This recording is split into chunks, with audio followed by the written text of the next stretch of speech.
So hello everyone, অনেক দিন পর আমি ফের একটা ব্লগ নিয়ে এলাম। আজকে বিশেষ কিছু কথা বলার জন্য এলাম। কোনো ডেলি লাইফস্টাইল বা আজ সারাদিন কী করছি সেটা নয়, সেটা পরের পার্টে শেয়ার করব।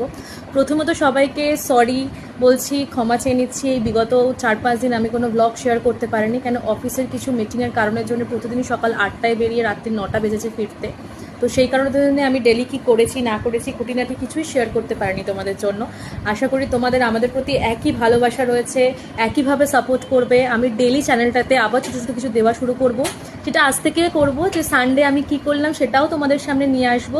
কিন্তু প্রথমে এইটুকু বলার জন্য তোমাদের কাছে আমি এলাম যে আমার চ্যানেলটাকে প্লিজ সবাই সাপোর্ট করো, লাইক করো, শেয়ার করো আর কমেন্ট করো।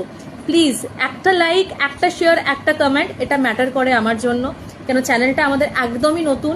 তাই প্লিজ সিট সাপোর্টিং, সবার কাছে একটাই রিকোয়েস্ট। আর হ্যাঁ, আমি চ্যানেলটা ভুলে যাইনি বা বন্ধ করে দিয়েছি এরকম কোনো ব্যাপার না। জাস্ট কদিন একটু ব্যস্ততার কারণে আমি কোনো নতুন কিছু নিয়ে আসতে পারিনি তোমাদের সকলের সামনে। তাই আমি আজ থেকে আবার ফিরে আসছি সানডে পার্ট 2 ব্লগ নিয়ে। সারাদিন কি করলাম, কোথায় গেলাম, কি করছি সেটা দেখাবো। আর হ্যাঁ, আমার ব্যাকগ্রাউন্ডটা দেখে বুঝতেই পারছো আমি বাপের বাড়িতেও নেই, আমি শ্বশুর বাড়িতেও নেই। আমি এসেছি অ্যাকচুয়ালি শাশুড়ি বাপের বাড়িতে, খুবই কাছে, সেখানে এসেছি। চলো তোমাদের সবার সাথে দেখা হচ্ছে নতুন একটা ব্লগ নিয়ে, সানডে সেকেন্ড পার্ট নিয়ে। Tata everyone.